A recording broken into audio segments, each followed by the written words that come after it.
Okay. Tzarayim Tov, everybody. We're back in the Parsha of the week, Parshas Va'era. And we've already begun 2 Makos. Already done the Makkah of Dam.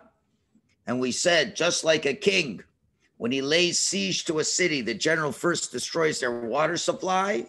So Hashem turned all the water in Egypt to blood. And the second Makkah, which we didn't put it up on the screen in Hebrew.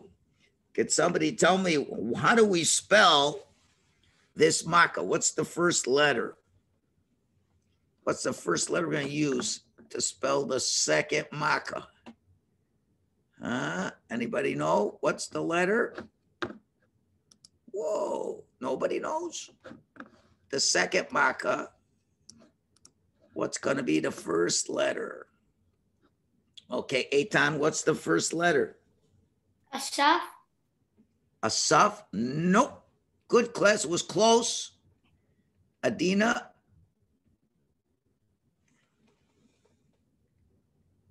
Yes?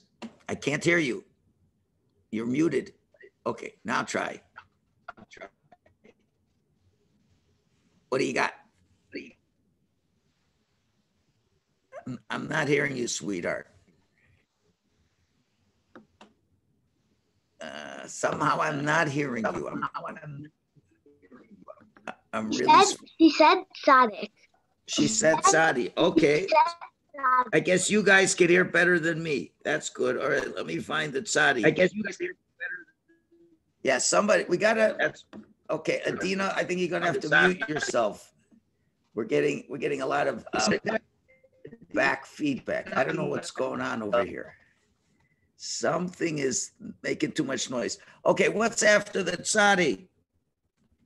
After the Tzadi is Fei, Tzvar, Dei,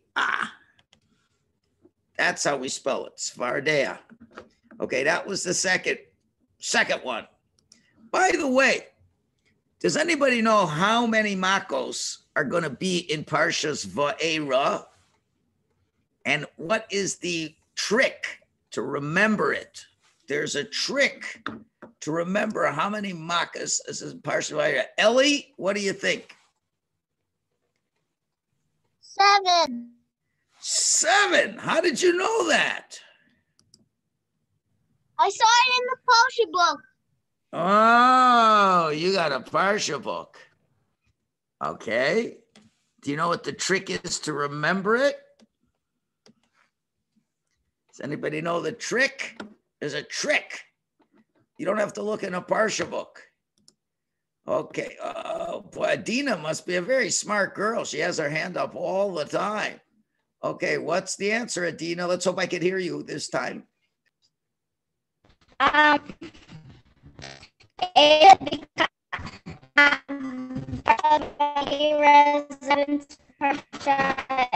this book. Okay, sweetheart, I really would love to hear you, but you have a lot of noise in the back. I don't know why I'm not able to hear you. So I think what you're saying was the following. It's like lots of background. I don't know what's going on. Okay, the answer is, if you look at the letters Vav and Aleph, now we know the letters of the Aleph base are worth numbers. Aleph is 1, it's the first letter. Beis is 2, it's the second letter. Gimel is 3, it's the third letter. Dalet is 4, it's the fourth letter. Hey is the 5th. Vav is the 6th. So it's number 6. So let's look at Va'era. The Vav is 6. The Aleph is 1. And everybody knows what 6 and 1 is. 7. And that's how you remember that. Now, Ellie, not only the Parsha book tells you, but now you're going to remember even if you don't have a Parsha book, because it's Vav and Aleph. Now, how many does that leave for Parshas Bo? Next week, 10 minus 7 is 3. How are we going to remember the 3? Well, Bo is spelled Beis, Aleph. And Beis is 2 and Aleph is 1. That makes 3. So we got 7 in this Parsha, 3 in the next Parsha. Okay, so we're done with the frogs. So Moshe goes to Paro by the Nile River and warns him. He doesn't want to let him go. Frogs, Moshe goes to Paro in the palace. Doesn't want to listen, doesn't want to let him go. The third time, once you get 2 warnings, you don't need a third warning. The third time, boom, it just happens by itself. And what happens? Aaron again is going to take his stick again. Is he going to hit the water this time? Nope. What's he going to hit? He's going to hit the ground. Why is he going to hit the ground? What do you do if you hit the ground? Well, from the ground, you get lice. Ooh, look at those disgusting little guys. Now, they're not this big. You know, you think that's big.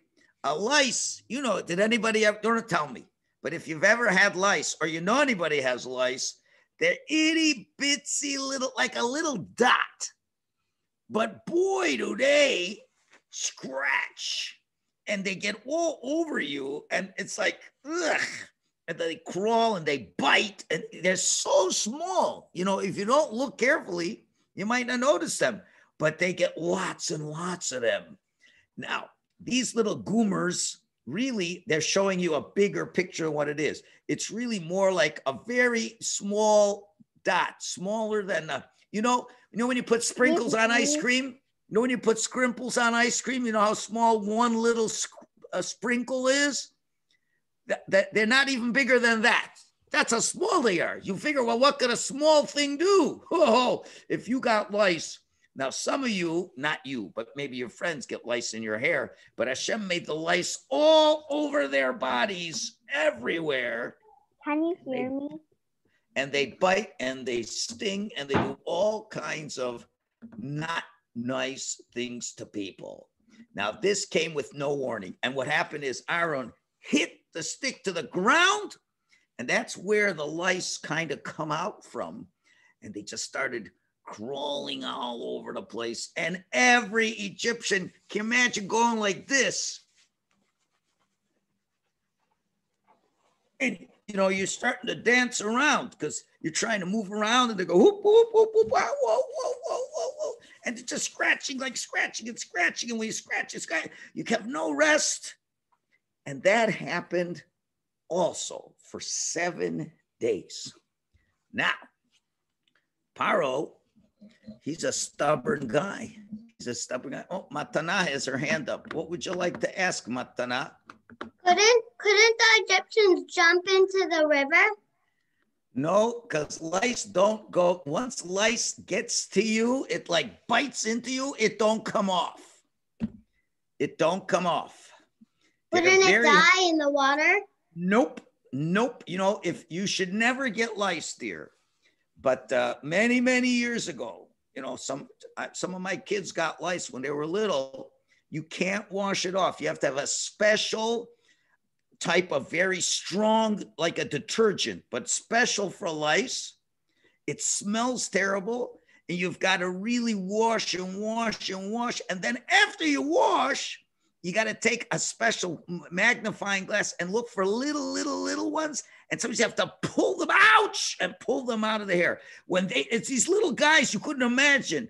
They're not like mosquitoes and flies. These guys got little itty bitty teeth and they get right into you and they don't let go. So it's not like you just go, I know it is. So, you know, boys and girls, you have to be careful never to get lice. And you know how you never get lice? If you take showers all the time and you wash your hair all the time and you have good hygiene, you will never get lice. That's what we do. Unless somebody gives it to you. But in Egypt, and usually now if you get lice, it's only on your head. But here, the lice was everywhere and it was making them crazy. Now, the question is, why was Aaron the one who had to do it? Why couldn't Moshe hit the ground? And what do we remember? Okay, Atlas kids. Is it because Moshe killed the Mitzvah and he covered him up in his hand? Yes, very good. We're coming back to that famous idea of Hakoras Hatov, gratitude. And when Moshe last week's Parsha hit the Egyptian, and who was covering up the body? It was the ground that covered up the body. So now Moshe again had to show gratitude to the ground, that the ground protected him. So the ground, he can't hit the ground as well. All right. So that is the third one. Now we got to figure, well, what's Hashem's plans? Hashem's plans, remember, when you're a warrior trying to win a battle, after you lay siege and you cut off the water supply, so Hashem cuts off the water supply. Then the generals sound the trumpets and the horns to make people scared. Well, the frogs were making all kinds of noise, making them scared. The next thing you do, remember, you're still far away from your enemy. You've surrounded them. You're cutting off the water. You're making noise. Then when you're still far away, you take your bows and arrows, fing, and they go hundreds and hundreds of feet towards your enemy to try to get the enemy from far away. Archers send stinging arrows into the city. So Hashem sent lice whose stings were felt throughout Egypt. A little bite. Ow, ow, ow, ow, ow, ow, ow. Like getting, ow, ow, ow, ow, ow. It just doesn't stop. Do you ever have an itch? Sometimes something was itching you. So you scratch for a couple seconds, goes away. Here, every part of their body was itching, and those lice were not going to let go of them at all. Whoa. Now, what was the lesson that Hashem wanted to teach the Egyptians? What was the midah keneged midah? What was the measure for measure? Remember, the first measure for measure, making the water turn into blood, is because they threw the babies into the water or they bathed in the baby's blood. And the frogs came because the Egyptians made the Jews catch yucky creatures, or they'd wake the Jews up in the morning. So Hashem made it yucky for them, made them wake up in the morning. Now, why would Hashem send lice for them? Let's see, Ariella. Is it because they made the Jews work hard, so then they were also complaining, just like you complain? Well, they did that, but what's so specific about the kinim that relates to it? This is a tough one. Okay. Anyway, the answer is like this. The Egyptians didn't let the Jews take baths and showers. You know, after a hard day of work and you're all sweating, you remember when you go out and play and you're schwitzing and you're sweating and you're smelly? What do you want to do? I think I know. Well, maybe you don't want, but your parents want to say, go take a shower, go take a bath. After you get the shower, you take the bath. You feel great. You're clean. That's called hygiene. You're clean. And when you're clean, disease doesn't happen. So, but the Egyptians, they worked the Jews hard. They're working in the slime pits. The Jews are filthy. And they say, can we take a shower? No, stay dirty. Now, when you get dirty, then you get little infections sometimes. And the Jews suffered a lot from that. Egyptians didn't care. So Hashem says, you made the Jews have all these problems that they couldn't be clean. I'm going to make these little buggers bite. And it's going to be because make it like it's not clean at all. So that's how Hashem got them back. Yes, Adina, what would you like to say? I wanted to say that if you could hear me now. Now you're perfect. You must have done something to fix it up. Now you're perfect. Computer. So that's why. So from now on, you stay with that computer, okay? Now I hear you clear as a bell. Okay, perfect. All right, now here's the next thing we got to ask you over here. So let's take a look. You know, it's very interesting. The 10 plagues, the 10 Makos, are divided up into by the way, we forgot. We did not spell the third Makkah. How do we spell the third Makkah? I'm going to do it fast. See if I make a mistake or I do it right. Let's start. The first letter is going to be Chaf. The next letter is going to be Yud. The next letter is going to be, Nun. where are you? Nun. Next letter is Yud. The next letter is Mem Sovis. Okay. So now we've got, so let's see if we could do a little trick here. Copy. Paste. We have Dam. Okay. Now we'll do the next one. Copy. Paste. I hope this works. It's right there. Perfect. I don't know why it says 5, but anyway, shouldn't say 5. Well, I don't want that. Okay. Next. Kinim. Let's see what happens now. Let's see if I can get this. Copy. Oop, I don't want that. Let's see what's going to happen. No, I don't want that. I want this. Let's try this. Oh, perfect. Kinim. Okay, now, the rabbis say if you want to have a way to remember all 10 plagues, there's a secret code. Who likes to play secret codes? You know, sometimes you don't want the other guy to know what you're thinking and saying, so you make a little secret code. So there's a little code to remember the 10 Makos. Guys, you got to be muted. You got to mute yourselves. Okay. Okay. So now there's a secret code. And the secret code, yes, Akiva, what's the secret code? Yeah. Titzach Adash Be'achav. Okay, did you guys hear that? One more time, Akiva. Titzach Adash Be'achav. Yes, Titzach Adash Be'achav. Now, what kind of secret code is that, you're wondering? Let's take a look, guys. That's the first letter of Dam. Dalid, right? What's the first letter of Tzvardeya? Sadi. What's the first letter of Kinim? Chaf. Now, we put it together, same problem. Let's put it together. Let's take the first 3 letters and put them together. So we're going to get Dalid, Sadi, and Chaf. And we could put a little streichel here. And that spells Ditzach. So Ditzach will help you remember the first 3. Now, the question is, it seems from Ditzach, Adash, Ba'achav, those are 3 words. So we're dividing up the 10 Makos into 3 parts. There's the Ditzach part, the first 3. The Adash part is the next 3. The Ba'achav part is the next 4. Now, here's the real tricky question. Why do we divide the Makos in 3 ways like that? What's the point? Means the first 3 have an important idea behind them. The next 3 have another important idea. And the last 4 have another important idea. Yes, Adina, what do you think?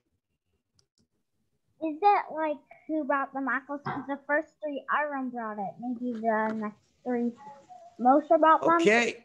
That's a really good guess. That's a really good guess. That's good for the Ditzach, but the problem is Adash Ba'achav works a little different. Based on what we knew, that was a really good guess. That was a really good guess. But let's try to remember something.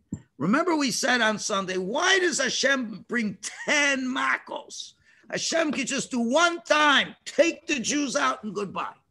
Remember, Paro did not believe in Hashem. And you know what? I'm sorry to say, boys and girls, since the Jews lived in Egypt, they were learning bad things from the Egyptians. And I don't know if you knew this, but just like the Egyptians worshiped idols, so did the Jewish people worship idols. They learned some bad things from them. And if Hashem's going to take the Jewish people out of Egypt, he can't take people who worship idols out of Egypt. That doesn't work. So therefore, what does Hashem have to do? Before he takes them out, he's got to teach them all that I'm Hashem. And I want you to know exactly what it means that there's Hashem. Remember, Parshas, I don't know of any Hashem. I'm God. The Nile River is God. There is no other God. So the first lesson, and this is the lesson of Ditzach. The first lesson is to show Paro that there is a creator. There is a Hashem, which Paro didn't believe in. And Hashem rules the water and the earth and he created everything inside of it. And that's exactly what Hashem is showing. He was able to create the water, and therefore he can make it turn into blood. He can make frogs come out of the water. He controls the earth. He can put lice to come out of the earth. That shows Paro can't say, oh, I don't know about your God. He says, what are you talking about? Look what my God did. It went and destroyed your water. It went and destroyed your ground. And now you got to know that there is a God. So Paro has to think that over. He says, well, I don't know, maybe. Okay. And you know, one thing else we have to say. Were the Egyptian sorcerers, were they able to copy the mark of blood a little bit? Yes. Were they able to copy the Tzfardeya a little bit? Yes. Were they able to copy the lice? No. And why were they not able to copy the lice? This is a really, really exciting answer. Why couldn't they do a little bit of lice? Maybe a lousy lice job, huh? Yes, Ariella? Because they weren't able to do magic that was smaller than grains. That's exactly correct. Magicians, since they're phony balonies, they cannot work on things that are too small. And the lice I showed you are so small, their power of magic doesn't work on it. So even the magicians now said, the magician says, we can't copy this. And there is a God in this world. Okay. Now. There's one more thing I wanted to say. Oh, there was one other good thing that happened by Kingdom that didn't happen before. You know what that was? What was the work that the Jews were doing? They were making bricks, right? They had to make bricks. That was their main job, and pick up heavy bricks. It was a very hard job. Well, when Kingdom came, remember, Kingdom came from the ground. And what the Kingdom did, now ground, earth, sand is made of a special material called earth, ground. It's made a certain way. But when the Kingdom came out of the ground and attacked the ground became like, they put some water with the earth to make mud and to make a brick, and it just fell apart. The ground, usually you take the earth, you take some water, you take some other thing, bake it in the sun, you got a brick. The Egyptians said, okay, now make some more. After Kingdom, they said, okay, now get back to making bricks. You know, we were scratching for a week. They couldn't make the Jews work. They said, okay, now let's get back to the bricks. So the Jews go, they take some sand, they take some water, they mix it up, put it in the sun, and what happened? The whole brick fell apart. Jim says, what's the matter with you guys? Don't you know how to make bricks? That's not my fault. What do you want from me? I'm doing things I've been doing for the last 200 years. What? I don't understand. So they took it to the laboratories and they investigated. They saw the earth was now broken. And the earth doesn't work like earth anymore. So that was a happy day for the Jews. It was a happy day because now what do you want me to do? They can't make them make bricks anymore. That was a happy day. And this is the first step to the Jews getting out of Egypt. The first step is that the very hard work now is over and it has stopped. And that made the Jews very happy people. Okay, now what I want to do, let's just move things around. Let's put this away and let's take a look. I sent you all some sheets before. And I'm going to show you again the two sheets that you can decide which one you want. We got this sheet. Let's move this back. This is the easy sheet. If you can tell me, here's the 10 plagues, what the military strategy is and what was Hashem's strategy. That's the easy one. Now, if you really want to go for the gold, you take a look at where is it? Come on, here we go. And this is the hard sheet. The hard sheet is You got to answer all the questions all the way across. You know what? Let's do a practice. And everyone's going to get a chance to show me how smart they are, one right after the other. Okay, now I can't write into here because I have to know a lot better how to do things, and I don't, and it takes way too long. But let's start from number 1. Okay, quickly. You know what? Everybody can just unmute and scream out the answer. Okay, but do it at the same time when I give you the word. Okay, right when I give you the word, not earlier. Okay, what's the name of the first plague in Hebrew? Dam. Good. Only once. Only say it once. Second, what's the name in English? Blood. Good. Stop. Okay, next question. Was Paro warned? Yes or no? Yes. Yes. Yes. Where did the warning take place? In Egypt.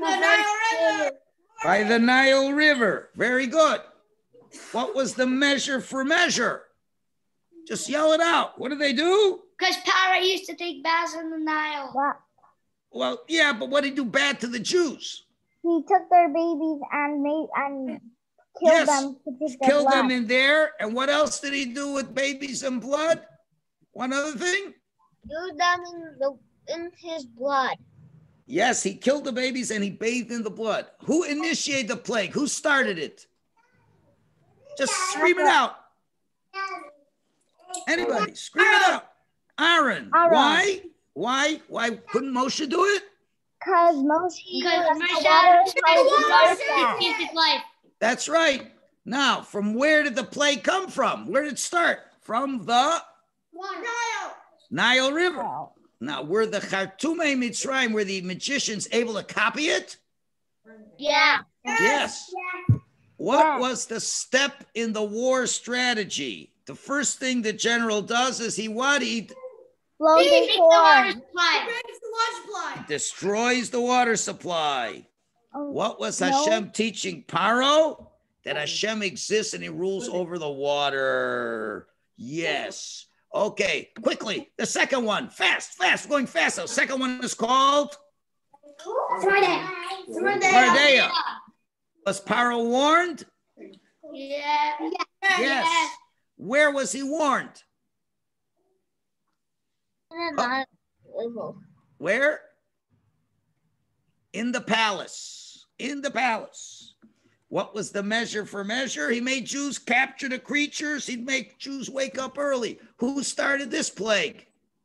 Aaron. Yell it out. Aaron. Same reason, because Moshe couldn't hit the water again. Where did this plague start from? Where did the frogs start from?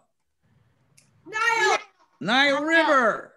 Were the magicians able to copy it? Yeah. Yes. What was the strategy in war? What does a general do before he attacks? Blow the horns to make them scared. Yes, he shoots out the trumpets. And again, Hashem wants to teach him that he's in charge of the water and the earth and everything. And last one. Here we go. We're going to finish up. Number 3 is called? Spell it out. Eat him. It's the lice. Was Paro warned? No. What was the measure for measure? What did he do bad in the Jews? They didn't take showers and baths. They didn't let them take showers? Who started the plague? Aaron. Where did it start from? This trick now. The ground. From the Nile. Where did the ground? Perfect. Were the magicians able to copy it? No.